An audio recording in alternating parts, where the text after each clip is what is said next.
Halo Brody, balik lagi bareng aku Zai pada konten alur cerita film, dimana pada video kali ini aku bakal ngerangkum sebuah film berjudul Taken 1 rilisan tahun 2008 atau Taken yang pertama. Dibintangi oleh Liam Neeson sebagai tokoh utama yang bernama Brian Mills, film ini akan menceritakan tentang seorang pria paruh baya mantan agen rahasia CIA yang berusaha untuk menyelamatkan sang putri ketika diculik oleh kelompok mafia perdagangan wanita. Well, bagaimanakah keseruan filmnya? Mari kita langsung menuju alur ceritanya.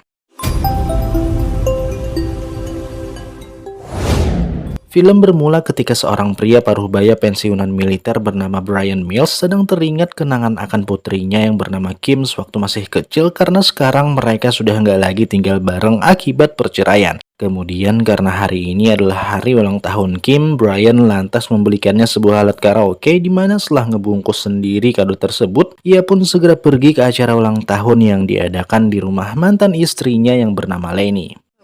Lenore? Dad! Oh, my darling. Cool. A karaoke machine? Thank you, Daddy. Oh, my pleasure. Awalnya Kim begitu senang dengan hadiah dari Brian karena ia emang sangat suka musik dan juga bercita-cita menjadi seorang penyanyi.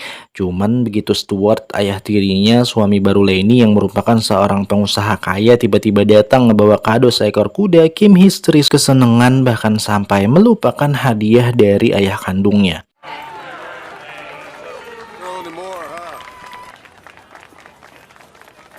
Lanjut malam harinya, tepat di saat sedang kalut-kalutnya memikirkan hubungan dengan sang putri yang kini semakin jauh, Brian tiba-tiba dikagetkan oleh kedatangan dari teman-temannya sesama pensiunan tentara yang ngajak nongkrong bareng.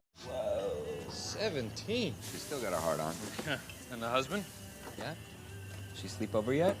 Selesai nongkrong, Brian kemudian diajak oleh salah satu temennya yaitu Sam untuk ikut di bagian tim keamanan konsernya seorang artis yang akan diadakan besok. Singkat cerita, pekerjaan pun lalu dimulai di mana saat tengah mengawal si artis yang baru selesai konser, mereka dikagetkan oleh pembatas yang tiba-tiba jebol hingga membuat keadaan menjadi kacau akibat para fans yang langsung mencoba menerobos masuk.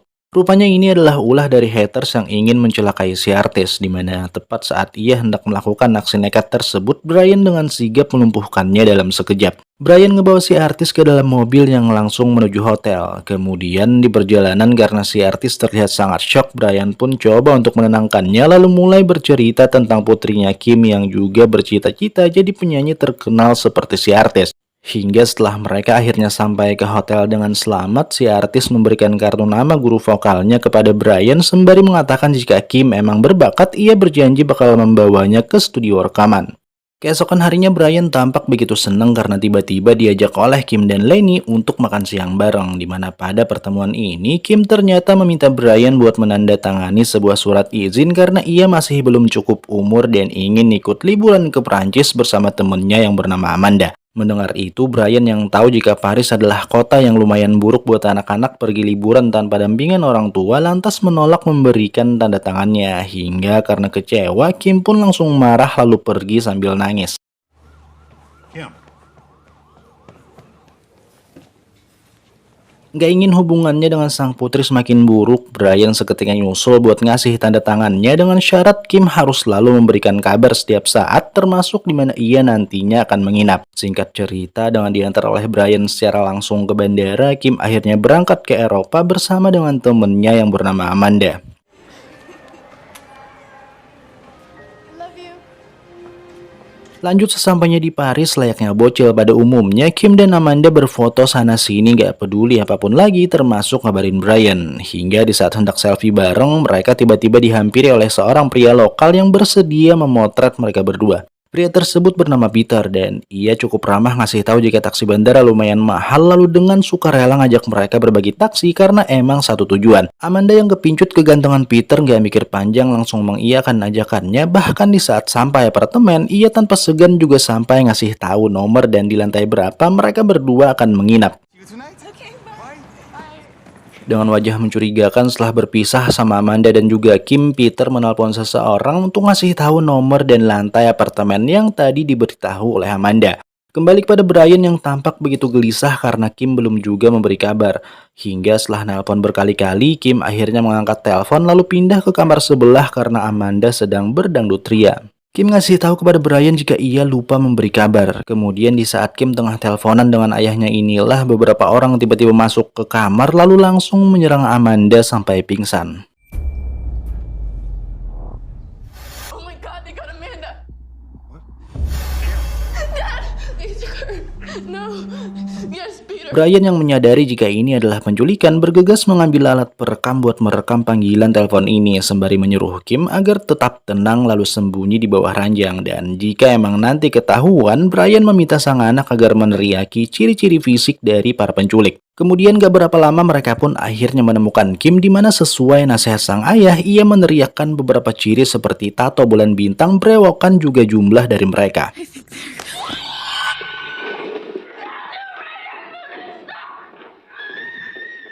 Mengetahui jika sekarang teleponnya sudah di tangan para penculik, Brian meminta secara baik-baik agar anaknya dilepaskan karena jika tidak, ia memiliki kemampuan yang sangat dibenci oleh para penjahat.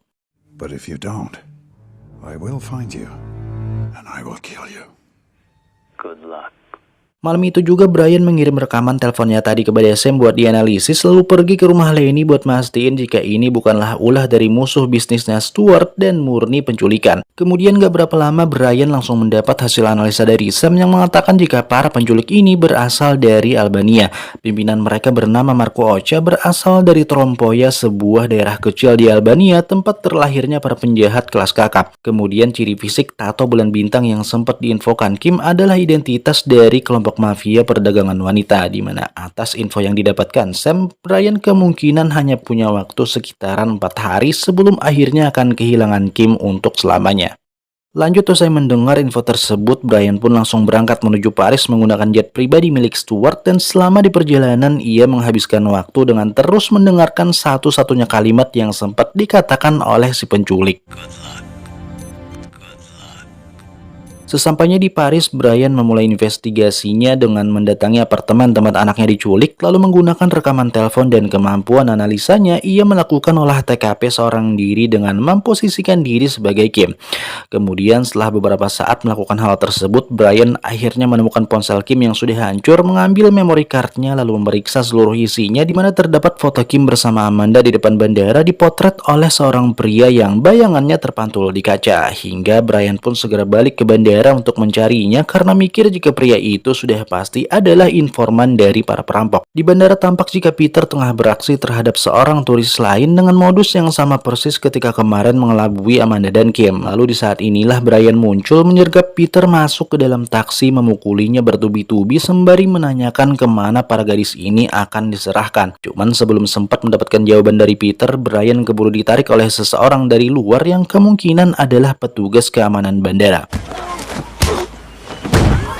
Brian berhasil melumpuhkan si pengganggu dengan mudah, lalu langsung melakukan pengejaran terhadap Peter yang sempat kabur. Kemudian karena panik dikejar-kejar oleh Brian, Peter yang sebenarnya sudah berhasil ngejauh setelah nekat melompati flyover, naasnya harus ketabrak truk dan mati saat itu juga.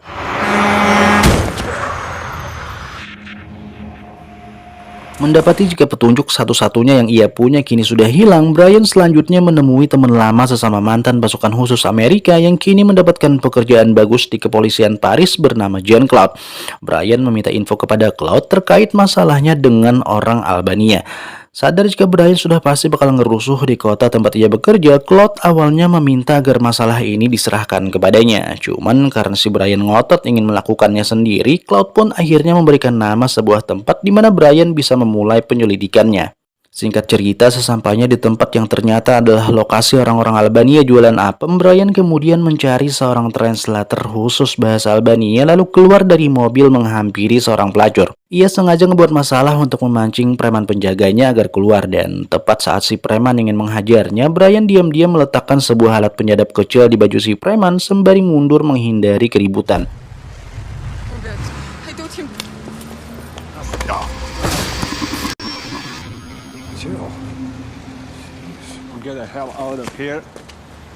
Brian balik ke mobil untuk meminta si translator menerjemahkan seluruh percakapan para preman. Hingga setelah beberapa saat, ia akhirnya mendapatkan satu lagi nama tempat prostitusi, lalu tanpa basa-basi langsung cus mendatangi lokasi tersebut. Brian berpura-pura ngantri sebagai tamu penikmat apem karena beda dari yang tadi di mana para gadis dipaksa untuk berjualan apem di pinggir jalan. Di sini mereka semua dimasukkan ke dalam bilik-bilik kecil dan sengaja disuntikan narkoba agar selalu nurut kepada para pelanggan. Brian kemudian memeriksa satu persatu bilik-bilik tersebut hingga pada akhirnya menemukan jaket yang terakhir kali dipakai oleh Kim tergeletak di dalam kamar salah seorang PSK. Akan tetapi sayang karena sudah terlalu teler, gadis ini sampai nggak mampu memberikan informasi apapun hingga Brian mau nggak mau harus membawanya keluar dari sini melewati para penjaga seorang diri lalu pergi dan berhasil menghindari kejaran dari mereka semua.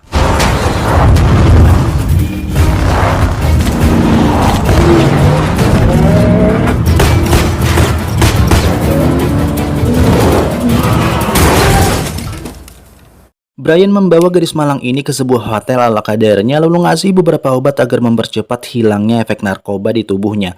Kemudian esok paginya sementara nunggu si gadis yang masih belum sadar, Brian tiba-tiba diajakin Cloud buat ketemuan. Akan tetapi karena sudah menaruh curiga terhadap gerak-gerik aneh temannya tersebut, Brian memutuskan hanya mantau dari jauh sambil ngobrol via telepon. Dan benar saja seperti apa yang sudah diprediksi olehnya, pertemuan ini ternyata ada sangkut pautnya dengan kejadian tadi malam, di mana dengan mengatasnamakan kepolisian Paris, Cloud meminta Brian agar segera menghentikan aksi pencariannya tanpa peduli terhadap keselamatan Kim. Cloud diam-diam memerintahkan para anak buahnya buat melacak ponsel Brian. Akan tetapi begitu didatangi, nggak ada seorang pun di sana karena Brian juga sudah memprediksi itu semua. It was a trailer, not a building. Négatif. Lanjut ketika Brian balik ke hotel, ia mendapati jika si gadis sudah siuman lalu langsung menanyakan perihal jaketnya Kim. Ia menjawab jika Kim memberinya jaket sewaktu masih sama-sama berada di sebuah rumah tempat para penjahat ini menampung gadis-gadis yang sudah mereka culik. Akan tetapi sayang karena waktu itu tengah dalam keadaan teler, ia nggak tahu persis di mana alamatnya selain clue sebuah tulisan Paradise di pinggir jalan serta pintu berwarna merah. Kemudian menggunakan dua clue tersebut, Brian mulai melanjutkan pencarian hingga pada akhirnya menemukan rumah yang dimaksud lalu masuk dan berhasil mengelabui para penjaga dengan menyamar jadi polisi menggunakan kartu nama Cloud. Brian kemudian diantar oleh sepenjaga ke ruangan para petinggi karena beralasan ingin melakukan negosiasi ulang terkait upeti bulanan. Hingga setelah mengamati jika mereka semua memiliki tato bulan bintang persis apa yang diteriakkan oleh Kim, ia akhirnya yakin jika sindikat inilah yang selama ini dicarinya. Bahkan hanya dengan satu kalimat saja, Brian juga berhasil menemukan penculik bernama Marco yang sempat ngobrol dengannya di telepon waktu itu. Good luck. Good luck. You don't remember me. Brian meyakinkan jika ia adalah orang yang ditelepon kemarin berjanji bakal menemukan mereka semua. Lalu dengan amarah membara, ia kemudian ngamuk sejadi-jadinya menghabisi seluruh orang di gedung ini sendirian.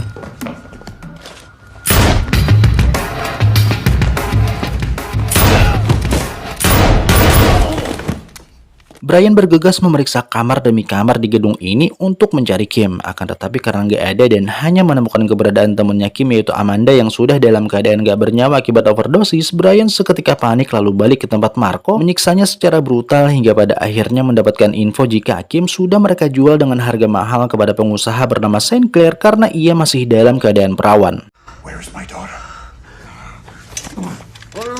What? Sinclair. But it's not gonna save you. Buta akan lokasi keberadaan Saint Clair, Brian memutuskan kembali menemui Cloud di rumahnya tepat saat ia sedang makan malam. Dan gak peduli masih ada istrinya Cloud, Brian langsung ngomong jika ia sudah tahu seluruh kebusukan Cloud karena tujuan ia kesini hanya ingin mendapatkan informasi keberadaan seseorang bernama Saint Clair. Kemudian Cloud yang sudah merasa terancam tanpa segan menodongkan pistol ke arah Brian, akan tetapi sayang ia lagi-lagi kalah langkah karena pistol yang dipegang Cloud sudah dikosongkan oleh Brian. Keadaan berbalik ketika Brian tanpa ampun menembak langsung lengan istrinya Cloud hingga si pengkhianat mau nggak mau harus memberikan informasi keberadaan Saint Clair.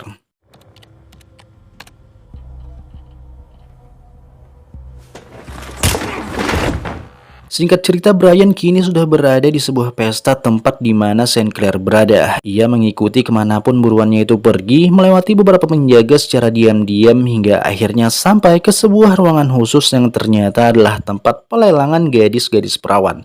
Kemudian dengan menyamar sebagai seorang pelayan pribadi bagi salah seorang penawar, Brian mengamati satu persatu gadis tersebut. Hingga ketika sampai pada giliran Kim yang akan dilelang, ia seketika ngeluarin pistol buat memaksa si penawar agar bersedia membeli Kim dengan harga berapapun. I heard what you said. Higher. 350, 350,000. 500, sold. Sayangnya sebelum sempat mengambil Kim dari si penawar, Brian yang rupanya sudah ketahuan oleh St. Clair akhirnya harus ketangkap dan dibawa ke sebuah ruangan tersembunyi. Kemudian dalam keadaan terikat, Brian memohon kepada St. Clair agar mau mengembalikan sang putri ke pelukannya, tetapi dengan dalih ini hanyalah bisnis, St. Clair tanpa segan memerintahkan para anak buahnya buat ngebunuh Brian sambil berlalu pergi meninggalkan ruangan. Sesuai perintah, mereka semua langsung coba membunuh Brian dengan cara mencekik lehernya agar nggak menimbulkan suara gaduh. Beruntung, berkat segudang pengalaman yang ia punya, Brian berhasil melepaskan diri, menembaki mereka semua lalu pergi menyusul St. Clair buat nanyain kemana putrinya akan dibawa. We can work this out. And please try. Brian tanpa segan menembak tangan dan kaki St. Clair agar ia mau buka mulut. Kemudian setelah dapat informasi jika sang putri tengah dibawa ke dermaga, Brian menutup percakapan mereka dengan menembak St. Clair tepat di kepala. Berlari, Brian coba mengejar mobil yang ngebawa Kim ke dermaga. Cuman karena nggak sempet dan Kim sudah dibawa menggunakan kapal, Brian lantas mencuri sebuah mobil melaju cepat cus ke arah jembatan lalu lompat ketika kapal sedang lewat di bawahnya.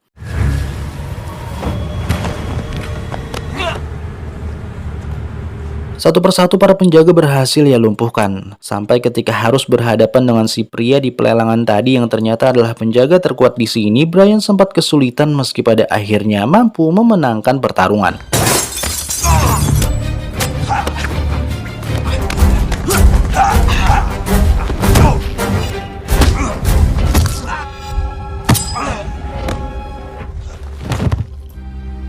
Brian menemukan jika putrinya hampir disantap oleh gadun Arab yang membelinya. Lalu tanpa sepatah kata pun, ia langsung menembak mati si gadun untuk mengambil kembali Kim, putri tercintanya.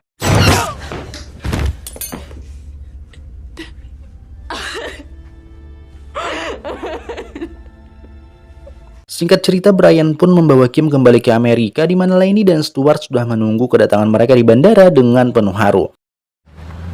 Kemudian setelah beberapa hari dari kejadian memilukan kemarin, film akhirnya ditutup ketika Brian memberikan Kim sebuah kejutan, yaitu membawanya menemui si penyanyi yang ditolongnya di awal film tadi. The end. Well, come on in. So Brody, itulah tadi akhir dari film Taken yang pertama. Semoga kalian semua pada suka dengan rangkuman dari aku, hingga tanpa ragu bakal menekan tombol like, comment, subscribe, juga tentunya ngebunyiin lonceng notifikasinya. Well, sampai jumpa pada film-film berikutnya. Aku Zai pamit, see you!